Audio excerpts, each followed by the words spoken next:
Hello viewers, আসসালামু আলাইকুম। সবাই কেমন আছেন? কাছে বা দূরে, দেশ ও দেশের বাহিরে যে যেখান থেকে ভিডিওটি দেখতেছেন, আশা করি সবাই অনেক অনেক ভালো আছেন। আমি আল্লাহর রহমতে ভালো আছি। আমি কল্পনা, টাঙ্গাইল থেকে বলছি। আজকে আরেকটি নতুন ভিডিও নিয়ে হাজির হয়ে গেলাম। আশা করি ভিডিওটি ভালো লাগবে। ভালো লাগলে প্লিজ ভিডিওর শুরুতে একটা লাইক দিয়ে ভিডিওটি দেখা শুরু করবেন। তো এখানে আমি সকালে উঠে আগে বিছানাটা পরিষ্কার করে নিতেছি। তো বিছানাটা ঝেড়ে ঘরটা ঝাড়ু দিয়ে তারপরে যাব রান্নাঘরে সকালে নাস্তা বানাতে। তো সকালে ঘুম থেকে উঠে বিছানাটা ঝেড়ে নিলে মনে হয় ঘরের অর্ধেক কাজ হয়ে গেছে। আর ঘরটা পরিষ্কার থাকলে মনটাও ভালো লাগে। তো সেই জন্য সকালে উঠে আগে বিছানাটা পরিষ্কার করে নিই। করে তারপরে হচ্ছে ঘরটা ঝাড়ু দিয়ে সকালে নাস্তা টাস্তা আর কি বানানো হয়। তো বাচ্চারা তো স্কুলে চলে গেছে। তো এখন বিছানাটা ঝেড়ে পরিষ্কার করে নাস্তা বানাবো।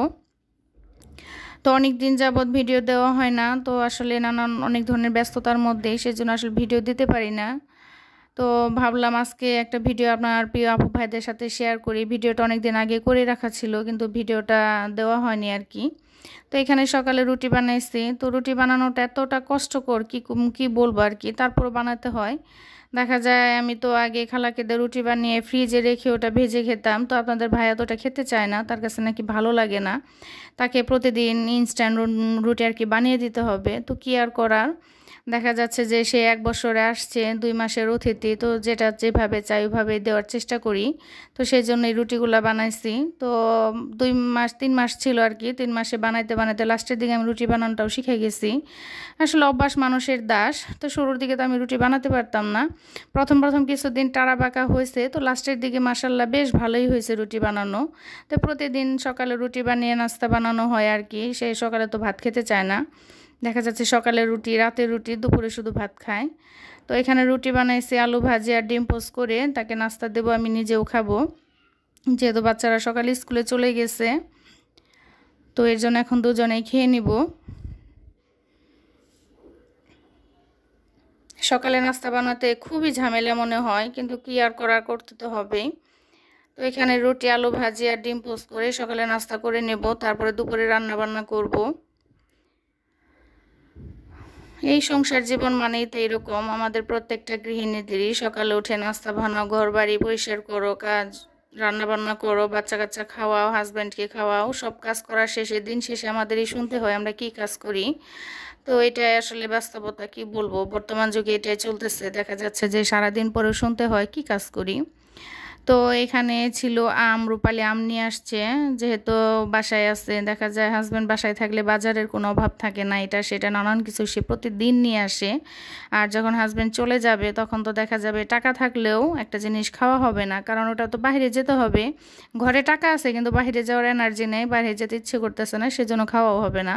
তো এখনও বাসায় আছে দেখে প্রতিদিন সে আম নিয়ে আসবে, কলা নিয়ে আসবে, এটা সেটা তো কত কিছুই নিয়ে আসে। আর যখন চলে যাবে তখন দেখা যাবে যে এগুলো আনার দুঃখে আমাদের খাওয়া হবে না। তো বাজারও দেখা যায় 1 দিন 2 দিন পর পরই ফ্রেশ একদম টাটকা বাজার নিয়ে আসে। আর আমি তো দেখা যায় মাসে 1বার কি 2বার বাজার করি। আরও থাকাতে এখন প্রতিদিনই বাজারে যায়, প্রায় 1 দিন 2 দিন পর পর, যেহেতু বাচ্চাদের স্কুলে নিয়ে যায়, ছোটো মেয়েকে স্কুলে নিয়ে যায়, নিয়ে আসে। তো স্কুল থেকে বাজারের রাস্তা তো খুব কাছে, তো মেয়েকে স্কুলে তো এখান থেকে এসে বাজার থেকে নিয়ে আসে। তো এখানে 1 কেজি ডিম নিয়ে আসছে, আমরুপালি আম নিয়ে আসছে। আর বাজারে গিয়েছিল তো বাচ্চাদের পছন্দ চিংড়ি মাছ। ও যতদিন আর কি দেশে ছিল, 1 দিন 2 দিন পর পর যে বাজারে গিয়েছে, সব সময় মেয়ের পছন্দের চিংড়ি মাছটা সে আগে কিনবে। ছোট মেয়ের পছন্দ আর কি বেশি চিংড়ি মাছ। আর হচ্ছে এখানে ইলিশ মাছ নিয়ে আসছে। তো একটাতে পেট ভরা একদম ডিম, ডিমওয়ালা মাছের ডিমটা খেতে বেশি ভালো লাগে। আর হচ্ছে ডিম ছাড়া মাছটা আর কি, মাছ খেতে বেশি ভালো লাগে। তো ইলিশের ডিমটা তো আমাদের সবারই খুব পছন্দ। আর আপনাদের ভাইয়ার তো সবচেয়ে পছন্দের মাছ হচ্ছে ইলিশ মাছ। তো মাশাল্লাহ ভালোই খেয়েছি, যে 3 মাস ছিল, 3 মাসে মানে আর কি অনেকগুলো ইলিশ মাছ খাওয়া হয়েছে। তো ইলিশের যে দাম কি বলবো। তো এখানে 2টা ইলিশ নিয়ে আসছে, আজকে ডিমালা ইলিশটাই রান্না করবো। আর এখানে তো বাচ্চার জন্য চিংড়ি, ছোটো মেয়ে তো চিংড়ি সেই পছন্দ। আর এই তো এগুলো আজকে দুপুরে রান্না করব। তো আমার কাছে সবচেয়ে জুলুমের কাজ মনে হয় বাজার করা। তো এই 3টা মাস আমি খুবই খুবই আরামে কাটাইছি। তো সারাটা বছর মানে এই কষ্টটাই ফিল করি যে হাজব্যান্ড কাছে থাকলে আসলে সব দিকেই সুবিধা। যখন তখন বললে বাহিরে নিয়ে যায়, যেটা সেটা মন চাইলে শপিং করতে নিয়ে যায়, কেনাকাটা করতে ভালো লাগে, তো সাথে গেল সেটাও ভালো লাগে। আবার দেখা যাচ্ছে বাজার শেষ সাথে সাথে যে বাজার নিয়ে আসে একদম, আর আমার বাজার করতে তো একদমই ভালো লাগে না। তো আমার সুখের দিন তো শেষ হয়ে গেছে। তো আসলে কষ্টের দিনও শেষ হয়ে যায়, তবু মনে হয় বিশাল, আর সুখের দিনটা মনে হয় খুব তাড়াতাড়ি চলে যায়। তো আমার সুখের দিনটা আসলে সত্যি খুব তাড়াতাড়ি চলে গেছে। তো এই কচুর মুখে দিয়ে ইলিশ মাছটা রান্না করব। তো 3টা মাস বাজারে যেতে হয় নাই, সে বাজার করে নিয়ে আসছে। আর এই তো আম কেটে দেবো আপনাদের ভাইয়াদের সবাইকে দেখি যেভাবে আম কাটে। এটা এক ধরনের ভাইরাল আম কাটাও বলা চলে, অনেক ভিডিও দেখছি এই আম কাটা নিয়ে। তো আমিও ট্রাই করলাম, ওইরকম ভালো হয়নি, তারপরও ট্রাই করলাম। তো এইভাবে এখন হাজব্যান্ডকে খেতে দেব। ছোটো মেয়ে স্কুল থেকে আসছে, বড় মেয়েও আসছে কলেজ থেকে, তো ওদেরও খেতে দেব আর কি।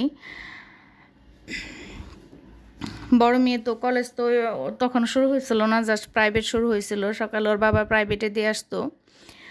বড় মেয়ের 2টা প্রাইভেট, ছোট মেয়ের স্কুল প্রাইভেট। তো এই আনা নেওয়াটা ওর বাবাই করতো। তো ওর বাবা চলে যাওয়ার পরে তো সেটাও আমাকেই করতে হইতেছে আর কি এখনও। তো দেখা যায় বড় মেয়ে কলেজে যায়, প্রাইভেটে যায়, নিয়ে যেতে হয়।